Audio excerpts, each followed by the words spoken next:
Hi, I'm going to go ahead and talk about your client's support strengths and also limitations and environmental stressors. When you're looking at supports and strengths, you've got to, one, admit or deny if there are a supportive network. And if they do have a supportive network or do not, that's going to include their relationships, their peer relationships, their friendships, their relationship with close family members, and say briefly about those relationships. And then we're going to also be able to use like supports, therapy, medication, extracurricular activities, church, 4-H, boys clubs, girls club, big brothers, big sisters, support groups such as NA and AA, respite care, waiver services, extracurricular activities. Those are all different types of supports that we can include into this. Also, those are kind of going to go into the next segment, which is your community activities, hobbies, and spiritual activities. You might have answered those as supports. So it's just a matter of just seeing if those fall in any of those categories, and if they belong to any community activities, what are their hobbies, interests, and what are they good at doing? Riding bikes, coloring, singing, dancing, communication, making friends, any of those hobbies or interests or things that they're good at, you need to put into this area. Just don't limit yourself to the examples that I used. Really think outside the box and the areas that you find as strengths for this client and their family.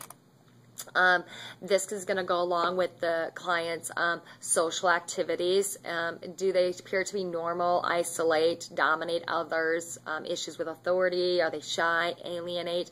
What type, just kind of like their personality socially needs to go in this section, and also how that affects their relationship with peers. Do they have few friends, no friends, make friends easy, struggle with friendships? You know, ask those follow-up questions. If they say, I'm friends with everybody, ask them to name who their best friend is. See if they're being honest with you, if this is just their perception, or is it how others perceive them. So just don't take everything at face value. You need to ask those follow-up questions. Ask them who their closest relationship is. Ask them to describe their relationships with others, who the other significant relationships they may have in their life.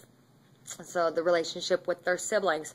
This whole section is about relationships, and you need to follow up questions. Just don't say, do you have friends? Yes.